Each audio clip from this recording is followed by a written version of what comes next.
First Watch with Sheriff Mark Daniels on KWCD Bisbee Sierra Vista. Hosted by Public Information Officers Carol Kappas and Grady Butler. First Watch is brought to you by Sulphur Springs Valley Electric Cooperative. And welcome to your Friday. I'm Grady Butler. With me is Carol Kappas and Sheriff Mark Daniels. Good morning. Good morning, Cochise County. Hello, everyone. Well, let's start with the heat. Oh, my. You know, it's an oven. Arizona has become an oven. Or if you want to flip that around, it's our blizzard time.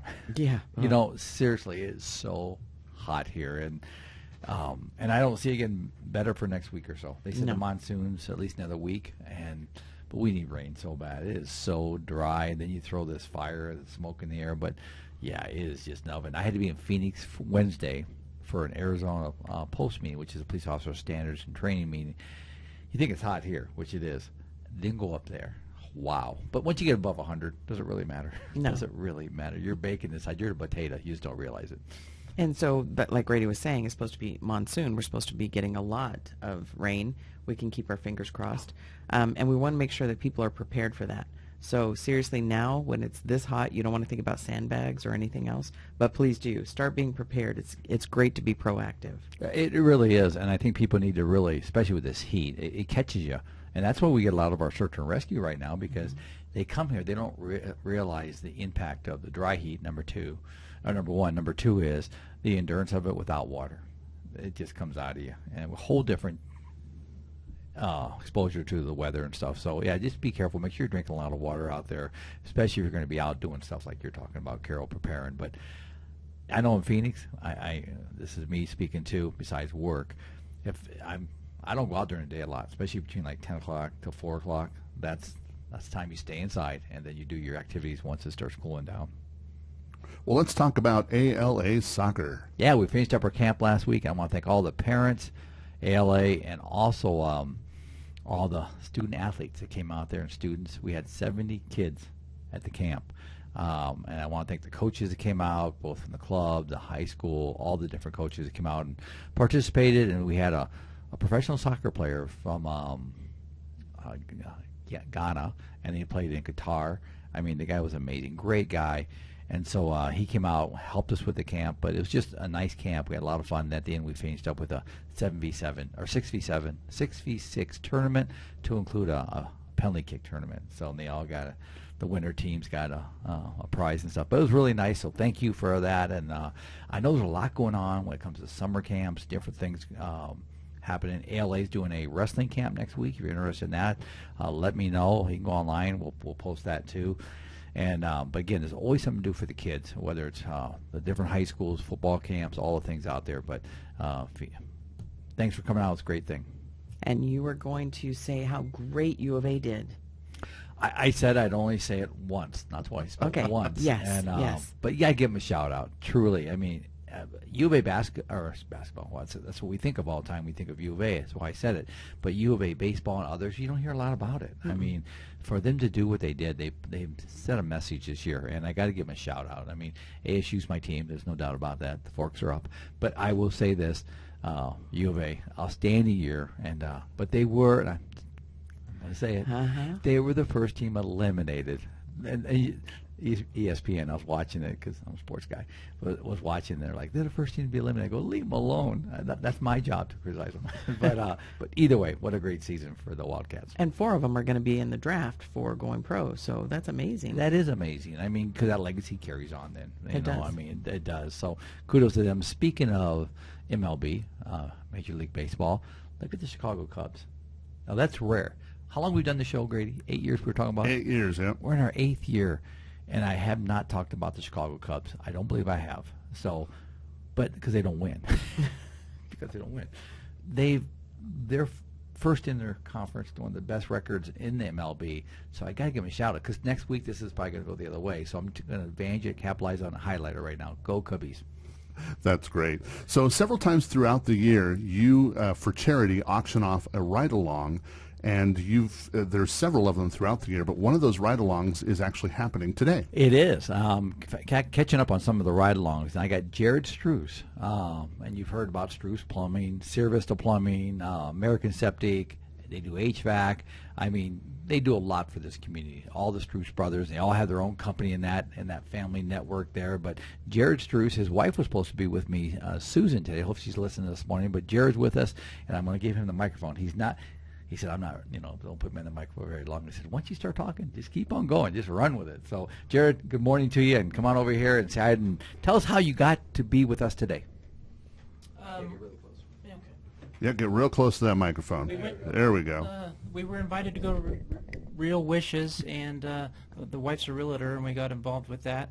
And we met some great people there, and then we decided to do the ride-along with the sheriff through that.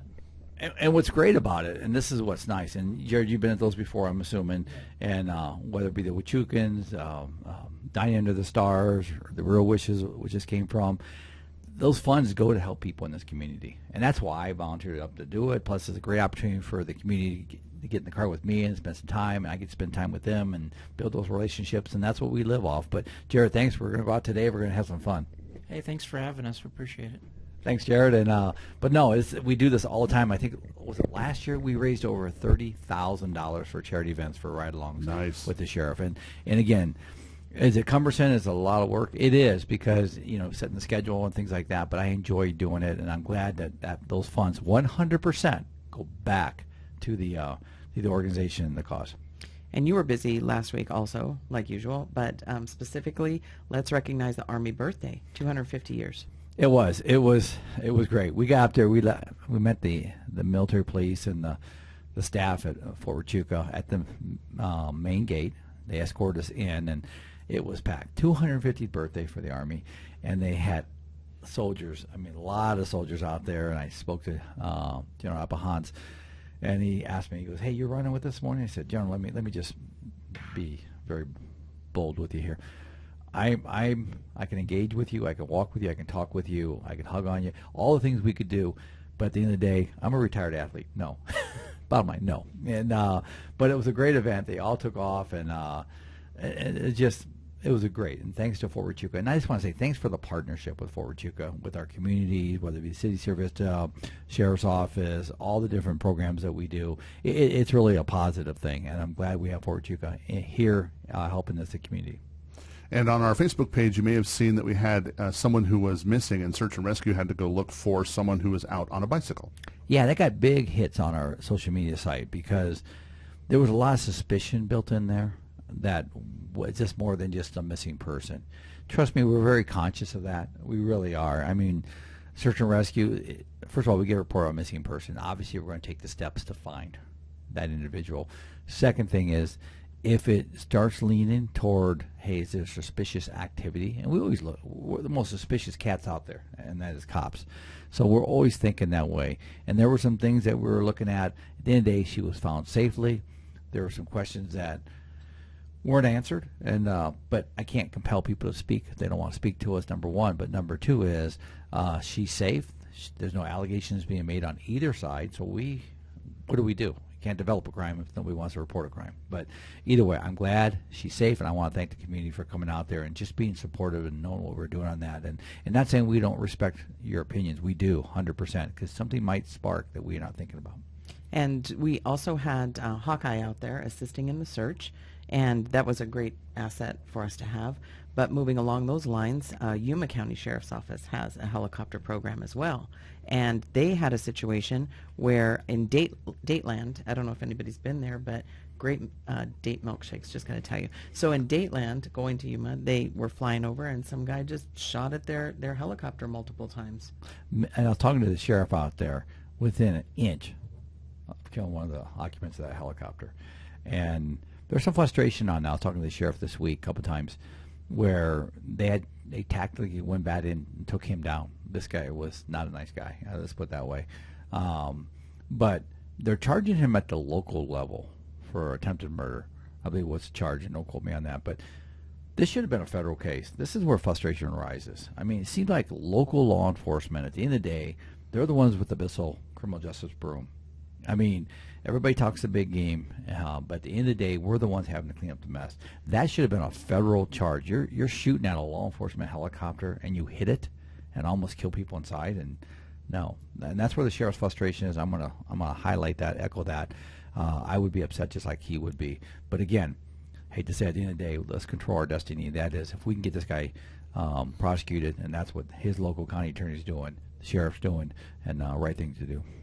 Also on our Facebook page, you may have seen that there was a fire that was arson in Douglas, and our care team was sent out, and we want to talk a little bit about that as well. Yeah, let me go back. Hawkeye is our helicopter, by the way. When Carol says that, for people might not catch, it's not the MASH show. It's actually our helicopter. And I want to clarify something, since I'm going back on that so I don't forget. So there was a question, a statement made at the Board of Supervisors the other day that I think is very important. So we were inquired about. So we have 100% grant-funded helicopter program. The county pays nothing. It pays not a penny. It's inclusive to everything that's covered, from the pilots, the place the pilots stay, the fuel, the maintenance, the helicopter itself. Flying a helicopter is not a cheap venture anyway. The salaries, everything, the fuel, you name it. We flew. The question was from one of the board members was, how many hours did we fly in the 3 months? 87, I think it was, Carol, 87 hours, which is standard. That's standard. We fly missions. We do some prevention stuff too. We oversee on search warrants. If they're doing a search warrant, we'll have a SWAT team. We'll have the helicopter above, whatever the case may be. And that's it's very active. So 87 hours in 3 months. So we pay an installment of $340,000. So the grant that we get, we have a company that runs the program for us. It's 100% inclusive. I mean, like I said, the company provides that program to us. We pay them an installment of $340,000.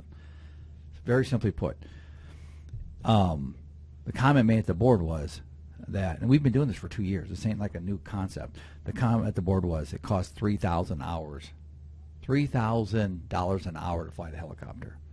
Well, that's about the most misleading thing I've ever seen.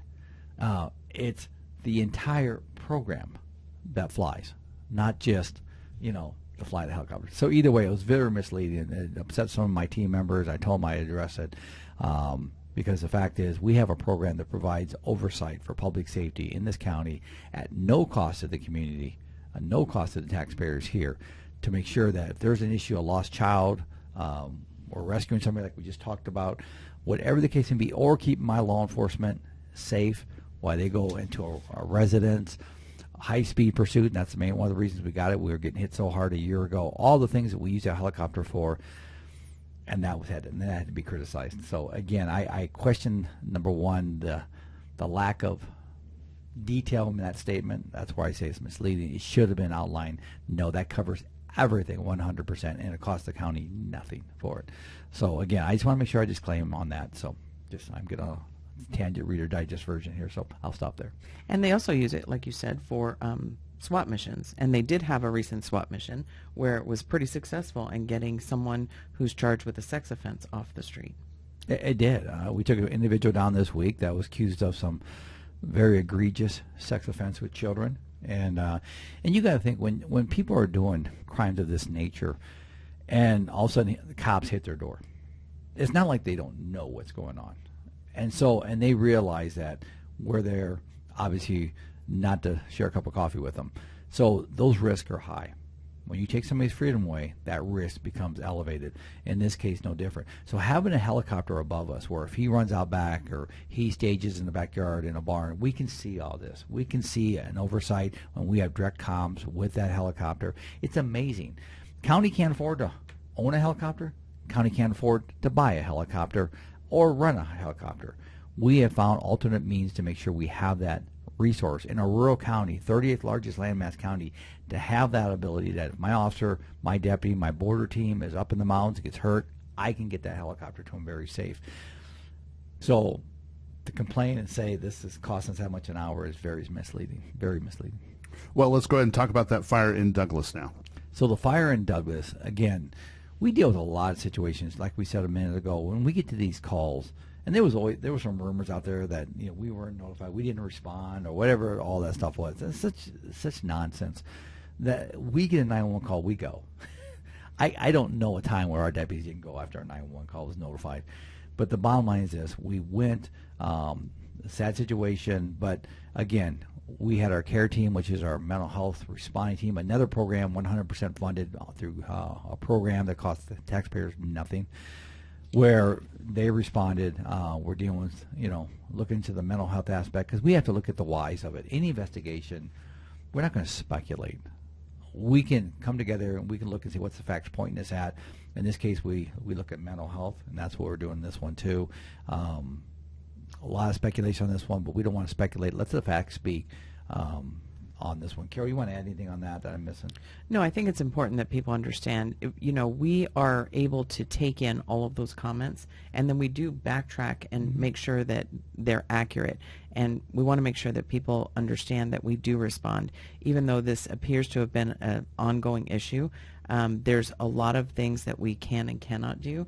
And Alana, who's in charge, Dr. Bruncini from our care team, is coming on the show next, and she's going to talk about some of those things. So there are restrictions on things that we can and can't do, but at the end of the day, our main goal is to make sure people are safe and taken care of. 100%. And this is, I think it's modern day policing too. Let's add that in there where, before we had this, what do we have?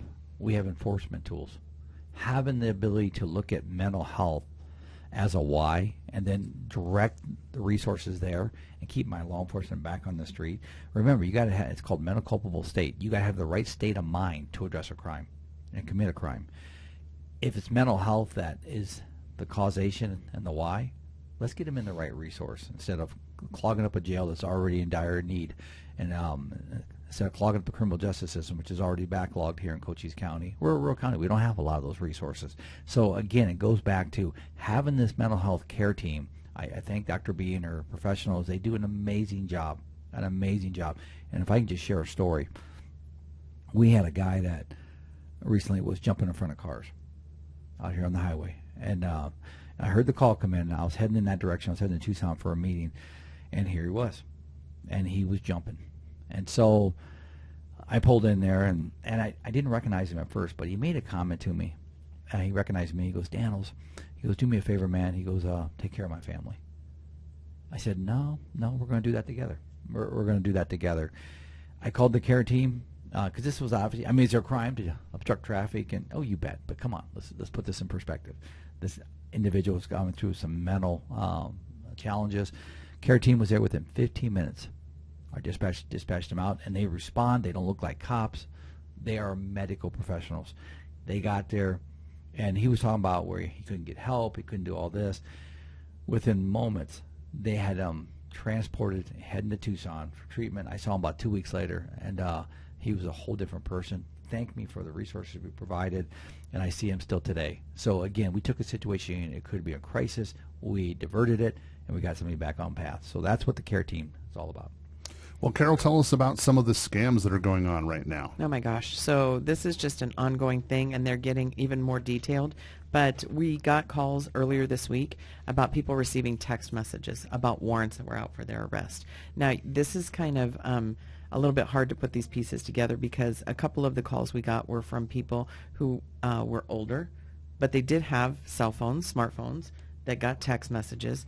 But even though they were that savvy, technologically speaking, they were still so very concerned that they were going to be arrested. The reason for their call wasn't to report the scam. The reason for their call was to make sure that they could come take care of this warrant, whatever it was.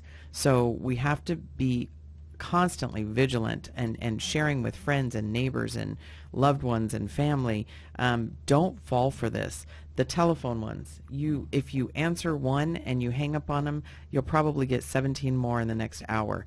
But just keep doing that. You don't have to listen to this nonsense. Hang up. If it's something serious, we're going to come get you. If you have a question, call us. Please do not stay on the phone with these people. And then the most recent ones here, Vista Police Department is also reporting, is potential scam, which it seems like it is, where people are getting called from supposedly someone from their pharmacy or their doctor's office, wanting to confirm their private information, and even doctors' offices reporting that they're getting calls from people pretending to be from a pharmacy wanting to confirm patient information. So the level of detail and the evolving circumstances of all these scams are just amazing, but please do not let yourself get separated from your money. And the biggest key is they won't let you off the phone. do not hang up. And they'll even tell you what to say to the bank if they're challenged by a banker or a branch manager about why you're taking the money out. We're really trying to get our financial institutions to be more conscious, and I'm saying this in a complimentary way, I'm not criticizing, that when somebody comes in, and like I told the story before here several months ago where a bank manager had an elderly individual come in and was taking out a large sum of money, and she went over and started talking to him. This is that customer service. I worked here in service, I was so proud of it, where started talking to him, and he made the comment. He was on the phone and said, I got to get this money, I got to pay this, I might have a warrant for my arrest. And she caught on right away. She called me and said, hey, Sheriff, I think we got a problem. I said, oh, you do. So that's the stuff we want to hear, that prevention out front, because these people believe, but they won't let you off the phone. Now, for those that just want to kind of get some satisfaction back on this, and I don't want to be vengeance when I say it, but go to YouTube and look at scammers being caught and pull up YouTube. These IT geeks, and I say that not in a negative way, but that are actually smart enough to get to the scammers. They can watch them through their own cameras, and they hack their computers.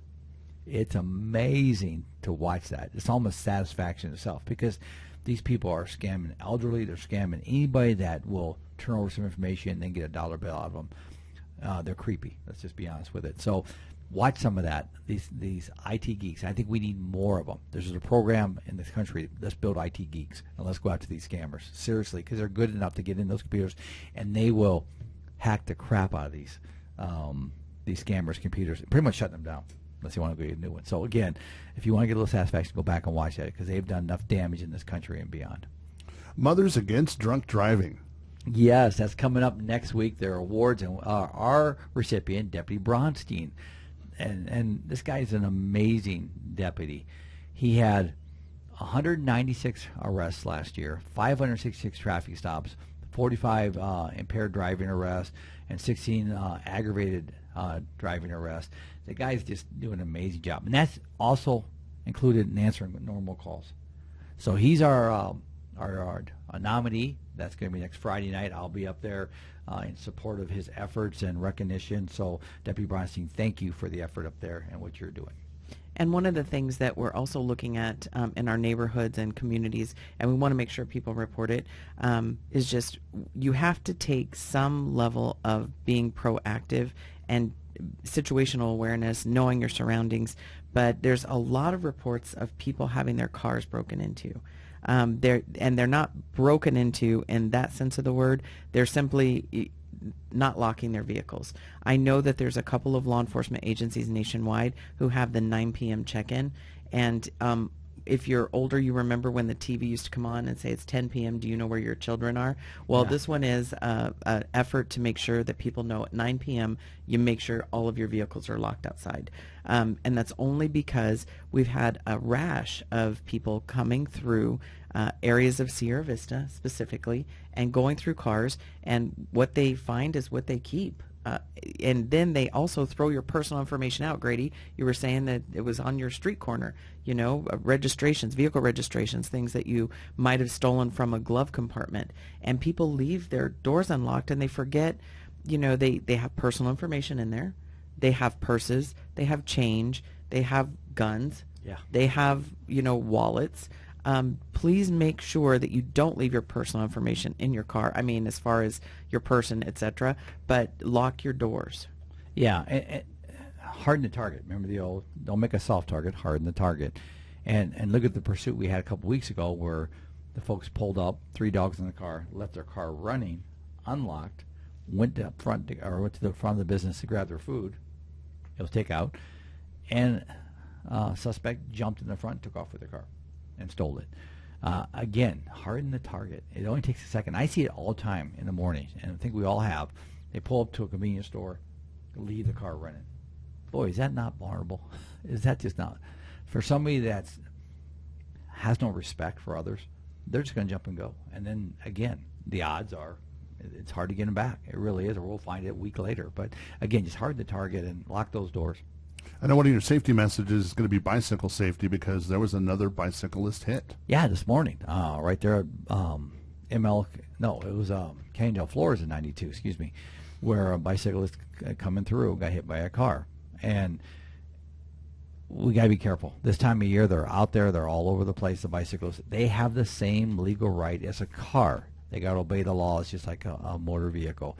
So, again, but we got to see them. Nobody wants to get involved. Let's just put all the rules aside for a minute. We just got to be more careful and more patient. And a lot of construction in town right now. I mean, it's all over the place. Last night I was at Molson and 90, and they're doing all that paving. We'll all be very glad when all that's over. I got to make a side note. Isn't it weird?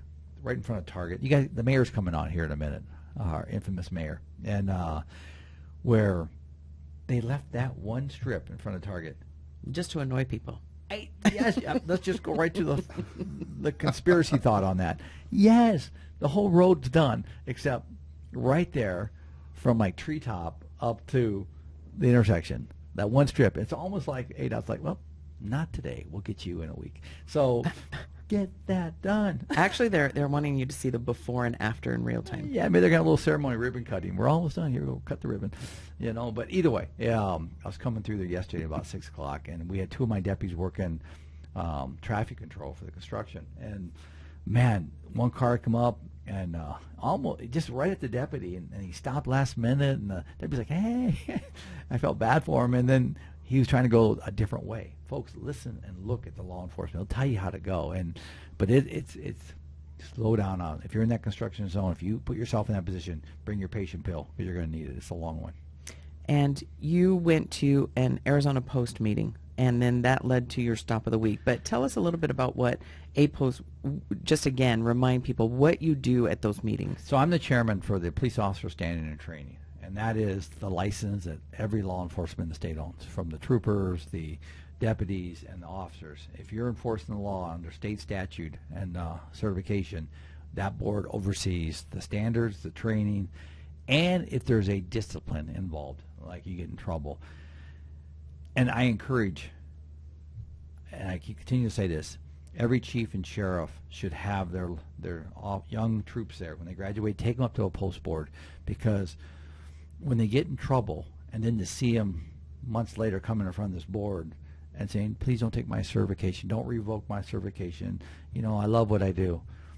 You live your decisions. We do, and we're one of the more highly respected states in the country when it comes to standardization. That's something I really push for as a chair too, that we want to keep our standards high for all the right reasons. Once you start bringing your standards down, guess what you have? A low quality of law enforcement. So again, I chair that. It's Melissa Worthen, your constable here in Sierra Vista under Justice Court. She went with me for some other reasons, but she sat through the hearings, all the hearings, and it's just an eye-opener to realize, you know, that we hold law enforcement accountable. We truly do, and I'm very, very proud of what we do. And it's tough and emotional sometimes, you bet, but the facts will speak. And so coming back, speaking of law enforcement, you actually made a traffic stop. Yeah, you know, I'm a big believer nobody's above the law. Let me just say that. Nobody's above the law, to include myself. Coming back between Tucson and Benson, a vehicle went by me at excessive speed. So hit the radar and 108 miles an hour. Now, that's fast. That's really fast. So getting behind it, long story short, as right there by Mescal Road and I-10 here in the county, I activated my lights. Now, I just ran the plates because I don't know if this is a stolen vehicle, what this is. Wasn't a marked law enforcement vehicle. Come to find out, when they gave me the playback, it was registered to a law enforcement agency. So either way, that's too excessive of a speed. I mean, it doesn't matter who you are. That's way too fast. So as I turned my lights on to activate a traffic stop to see what the bewildering driving's all about, he put his emergency lights on me.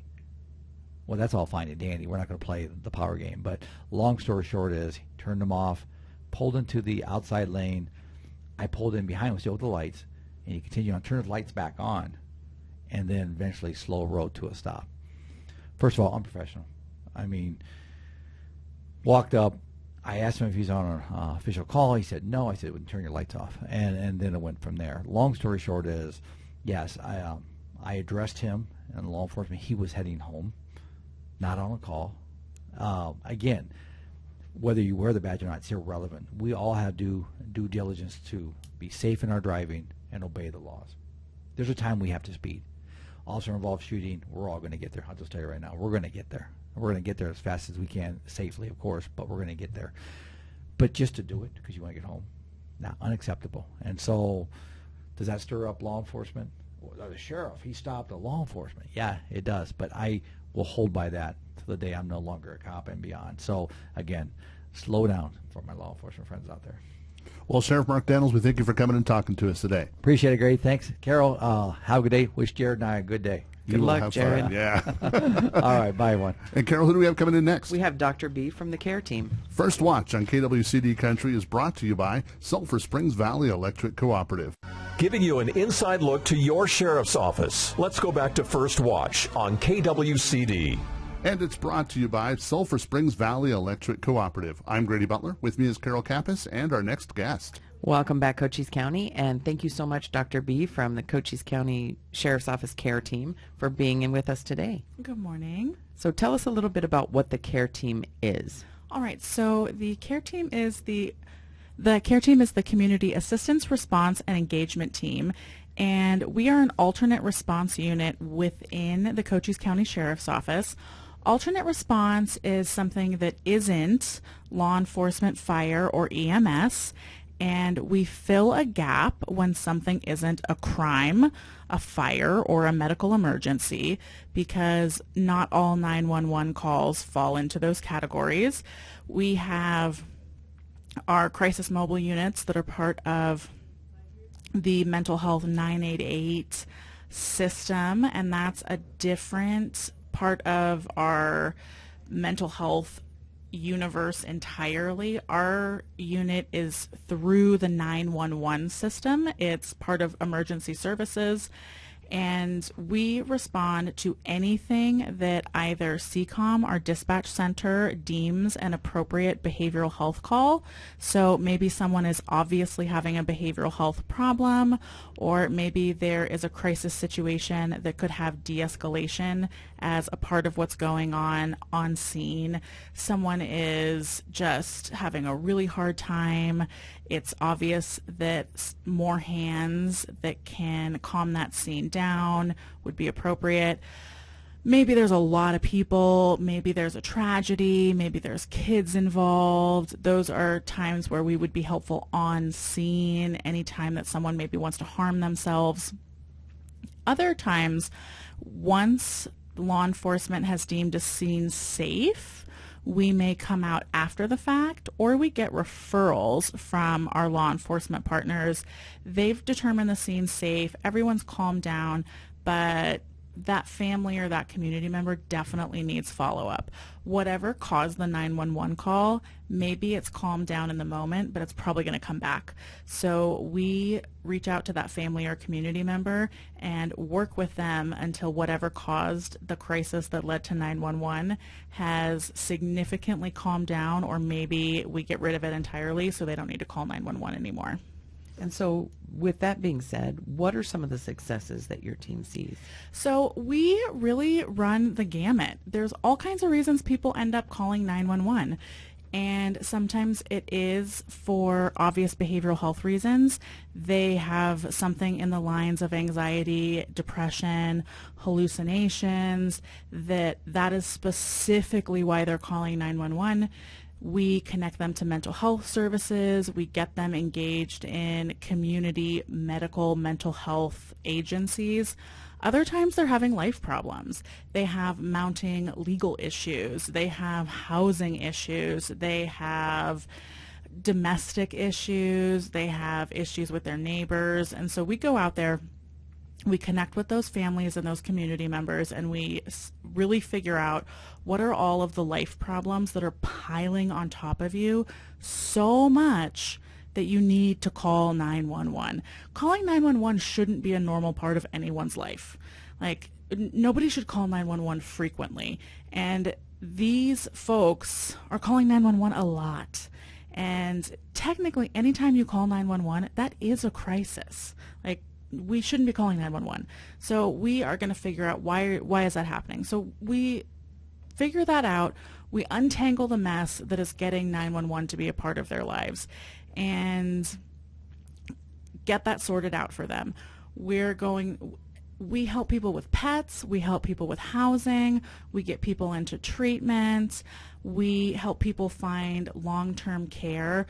We've done a lot of work with our older community, getting them out of trailers in the middle of the desert and into appropriate long-term memory care and services for aging folks. We've gotten people into long-term substance use care. We've moved people out of county to go live with their family in Florida. Whatever is going to get them out of that crisis state that has them perpetually in chaos, that's what we're looking to solve. And this is also funded by the Legacy Foundation. So let's talk about that and how awesome the Legacy Foundation is. We love the Legacy Foundation. So the Legacy Foundation did a large grant award in 2002, if I'm not mistaken, and we were one of the major awardees. The whole point was really focusing on behavioral health across the county.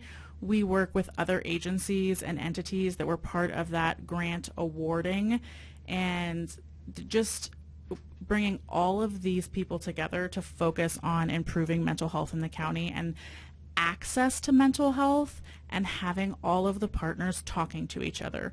We know that when the people who provide mental health are on the same page, people have a better continuity of care. That's really important, that everyone's on the same page, because in rural counties, it gets siloed. And whether we like it or not, public safety has a hand in mental health. They're dropping people off, they're running these calls, they're interfacing with our community of people who experience mental health. So CCSO receiving that grant and becoming a part of this bigger picture is huge. Well, let's talk a little bit about a video that we posted on the Sheriff's Facebook page. It was a couple of weeks ago. I invited everybody to go back and scroll down and look for that one. It spotlights the care team and a certain event. So I want you to tell what the event was and then kind of say what's happened since then. Yes. So we had a event that is not really uncommon in our community. We had a family who lives in a relatively isolated area of the county, and they had a 911 crisis event. There were multiple agencies on their property and a lot of elevated folks in this family all at once. And at the time, there were concerns about arrests. There were concerns about hospitalizations. We were at the peak of this is bad news. This is a high stakes for this family. So we got called out to do some de-escalation and to do some assessments about, are people going to have to leave the property today? And that situation got de-escalated. We had multiple team members go out because we knew it was so high acuity. And once things had calmed down and we got the full picture of what was going on, in the moment, we got some information. The family agreed to continue working with us. And as we kept following up with the family, it was obvious there needed to be a significant amount of not just long-term follow-up, but a lot of work, physical work, was necessary for this family to meet some of the milestones that would help untangle the mess that we mentioned before, and sort through this pile of stressors that was causing these crises in this family's life.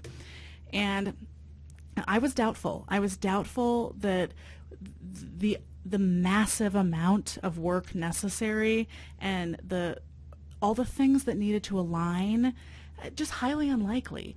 And my team is fantastic. And what I was most excited about for this video piece was that we could highlight, just how empowered our staff really are, which is a huge blessing from the Legacy Foundation, is that they gave us money, they trusted us to use it wisely. And our team cannot be creative without just having that trust that the whole point of our program is to be creative, and you can't be creative if you have these tight strings. So we hired incredible staff. I absolutely trust them. They know what they're doing, and they have to assess each situation as a unique circumstance. So the team did amazing. I was doubtful. They are like, they never think a situation is impossible, ever. It's like, there's no way. There's no way you guys are going to pull this off. Well, they did. And so also, our county has more resources than people realize sometimes. But it takes some effort to pull those resources together. And then thirdly, not only do we have formal resources, but the community itself can be so heartwarming and absolutely wonderful when it rallies together. So in that little video where, you know, there's me talking and then Ken, who is one of our amazing staff, sharing some detail about their time on the property and some video clips where you can kind of see the extent of what's physically on the property, we just are able to give some more detail of just what I thought, there's no way that they're going to pull this off, and they pulled it off. And, you know, they were creative. They pulled together formal county resources. They rallied the community, and we made a significant difference in this family's life that can permanently impact their ability to truly resolve some of the I cannot, because, you know, for confidentiality and respect of their privacy, the issues that they were facing were so significant that if they weren't able to finish some of these tasks, these hurdles, they could not get over them. It would permanently impact the quality of this family's life. So, but they did it. They pulled it off, and it's really incredible. It's so amazing. And is there an after-action report you can give us? How's that family doing now? So they're doing great. They still have a lot of work to do. And again, like, this family was in a phenomenally horrible position, but this physical weight was lifted from them. So now they can keep on doing the hard work that they have to do in these other areas and moving towards these goals, and it's possible for them now. It would have been impossible had that community work not gotten done, and so they're able to keep moving on, and they have hope. They, you know, like, what happened was beautiful, so now they can keep going. Well, we appreciate what you do for our community as the CARE team, and we look forward to your continued success. And I'm so happy to be here. Thank you for your time. You bet. And Carol, who do we have coming in next? We have the man, the myth, the legend, the mayor, Clea McCall. First Watch on KWCD Country is brought to you by Sulphur Springs Valley Electric Cooperative. Giving you an inside look to your sheriff's office. Let's go back to First Watch on KWCD. And it's brought to you by Sulphur Springs Valley Electric Cooperative. I'm Grady Butler. With me is Carol Kappas and our next guest. Welcome back, Cochise County, and welcome, Mayor. How are you? Thank you, Carol. Thank you, Grady. It is great to be here. Thank you so much for having me. It is a beautiful morning. All right, well, I want to start with Highway 90. I mean, it's finally getting done. Let's talk about that. Yes, we're wrapping up between the Border Patrol checkpoint to Molson Road. It was a long project. But we want to thank Senator Gowan and Arizona Department of Transportation. Senator Gowan was actually the critical piece to put this before this legislator into the budget. So we want to thank him for his efforts, and also our representatives. And we also maintain contact with the Arizona Department of Transportation officials and state representatives just to make sure this project goes through. And they're scheduled to finish. Hopefully, they're scheduled to finish up on June the 30th.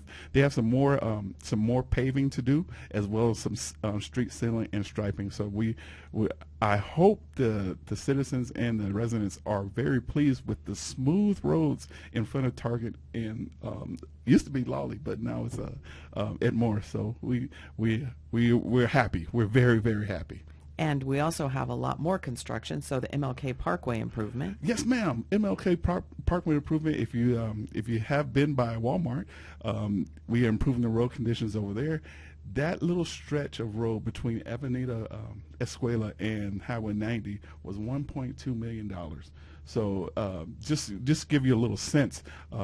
that's part of what we appropriated for.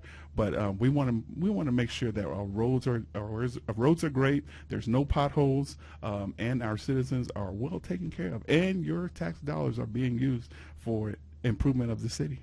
And speaking of improvement of the city, the West End's got some work going on as well. Yes, our North Garden streetscape. If you haven't been over at the West End area, there's some construction going on, but the completion date, Carol, is probably, I think, around December 2025. And part of the complete streets, this part of the complete streets for the West End, to make a safer transportation, to make it safer for transportation, safer pedestrians and cyclists, and make it more appealing to streetscapes to support our businesses' investments down in that area. And they're also creating a new park over there ultimately. Oh yes, ma'am. The Cave Creek, I think it is Soldier Creek Park over there, and we're doing a whole lot of investing over in that area. Yes. To make sure that our citizens in that particular residents are well taken care of. Also, the businesses over there that use that. Matter of fact, the sheriff's office is over there. Yes. Move that to use that park. So we definitely want to take care of the sheriff. That's my guy. And then ultimately, you're going to have the Henry Jones Park. Henry Jones Park, yes, ma'am. We ultimately have the Henry Jones Park that we're looking forward to just improving and introducing to our community. And the Buffalo Soldier Trail, you're working on that as well. Yes, sir. We have received funding to repay part of Buffalo Soldier Trail. Not all of it, just part of it. Federal funds are issued through the Arizona State. Construction will begin on Arizona Department of Transportation timeline. With that being said, the work won't begin probably until 2027, but that funding has been appropriated, and Buffalo Soldier Trail, part of Buffalo Soldier Trail, is going to be repaved. Well, now that we've got that done, tell us a little bit about the Sierra Vista Golf Center at PDS. Well, Sierra Vista Golf Center is going great. Paradigm Golf Group has signed an agreement with the city of Sierra Vista. Paradigm specializes in making unperforming golf courses profitable. Our golf course was point blank abandoned by Castle and Cook, and the city of Sierra Vista took on the responsibility and agreed with Castle and Cook that we would take that and make it profitable. And we agreed to take on, Paradigm agreed to take on all operational costs and short-term losses. And the city gets about 2% of the golf center's gross revenue, and it goes straight into the capital improvement fund. This Sierra Vista Golf Center is amazing. We have some in-range technology. We have a great driving range, and it's open to the public. And plus, they offer free youth golf clinics. So what a great job Paradigm is doing in our golf center. And how about the Sierra Vista Animal Care Center? Yes.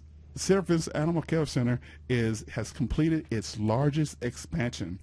We have added 18 kennels, 14 are for adoptable dogs, and 4 are dedicated to quarantine.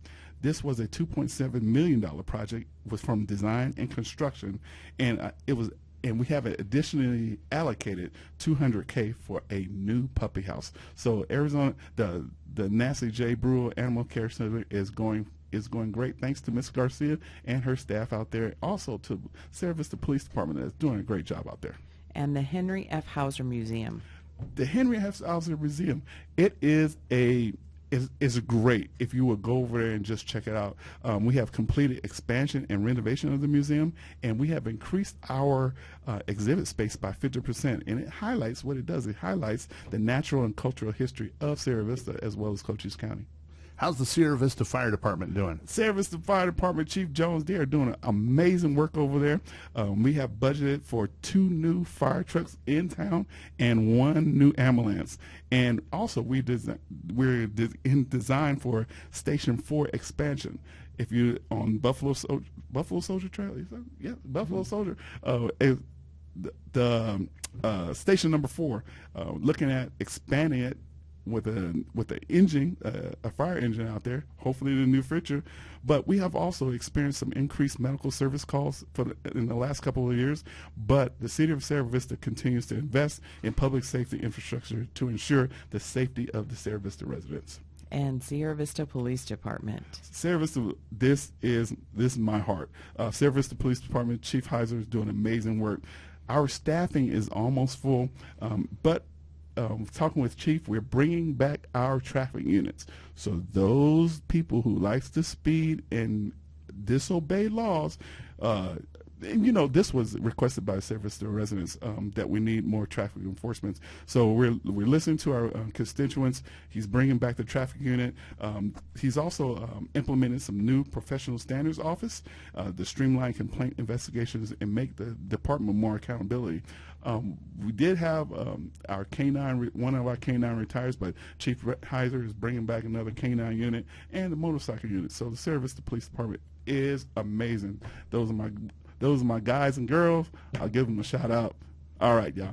Doing a great job. Well, Mayor McCaw, we thank you for coming and checking us up on everything that is Sierra Vista. Thank you so much. Thank you, Carol. Thank you, Grady, for this time. Thank you. And hello, Sierra Vista. Y'all are doing amazing work. Thank you to Sheriff Daniels. I don't get to ride along with him today, but Yeah. hopefully. Carol, who do we have coming in next? We have the Salvation Army. First Watch on KWCD Country is brought to you by Sulphur Springs Valley Electric Cooperative. Giving you an inside look to your sheriff's office. Let's go back to First Watch on KWCD. And it's brought to you by Sulphur Springs Valley Electric Cooperative. I'm Grady Butler. With me is Carol Campus and our next guest. Welcome back, Cochise County, and thank you so much, Captain Heather, for being here. Thank you so much for having me. So you got a lot going on at Salvation Army. We do. We are preparing to move. So Captain Ty and I have been moved to Santa Monica, and the churches, Major Brent Church and Captain Christie Church, will be here on July 2nd. And that means that you're going to have a farewell. When is that going to be? So we will be having our farewell on the 27th from 4 to 6. It's just a casual drop in. We're going to have some hors d'oeuvres and cookies and just hang out and come give us hugs. And I know that you're going to be gone by the time this stuff happens, but you still want to promote some things that are coming up, like Stuff the Bus. Correct. So we have our Stuff the Bus coming up on July 12th. Come out to Walmart. This community is so amazing. I know that you guys are going to support us so great on July 12th. And then we'll be doing haircuts and backpack giveaways on July 27th at the Salvation Army right before school starts. And let's go back to your farewell party next Friday. Even here at First Watch, we want to let you know that we appreciate you and your husband for everything that you've done for this community over the years. You guys are amazing, and you've been on this show so many times, and we just want to send our love to both of you. Oh, thank you so much, Grady. Well, we've very much loved our partnership and coming here. My husband's not as much of a morning person as I am, but he wishes he was here this morning. I know, and you know what? We are going to miss you. But at least now we know if we want to go to a beach, we know who to call in Santa Monica. Exactly. Come see us. That's pretty cool. So invite everybody out to your going away party one more time. Okay, so it's going to be on June 27th from 4 to 6 at the Salvation Army, 180 Wilcox. If you have any questions, please call 520-459-8411. And remind everybody how to get a hold of you at the Salvation Army. Even though you're not there, how do you get a hold of the Salvation Army in Sierra Vista? You come on in between 9 and 1. We have our free lunches from 11:30 to 12:30, and we give out we give out emergency food boxes and other assistances as well. So if you need any kind of help, we also have resources. And you're also looking for volunteers. We are definitely always looking for volunteers. So come down to 180 Wilcox or call down at 520-459-8411. And again, thank you for everything you've done for our community over the years, and good luck into your next endeavors. Thank you, guys. Thank you. Carol, how do they get a hold of us at the Sheriff's Office? Reach out, give us a call, 520-432-9500. Look at us on our webpage, cochise.az.gov/sheriff, or take a look at social media at Cochise County Sheriff's Office, Sheriff Mark J. Daniels. That'll be our Facebook, and it links into our X and our Instagram. First Watch on KWCD Country is brought to you by Sulphur Springs Valley Electric Cooperative.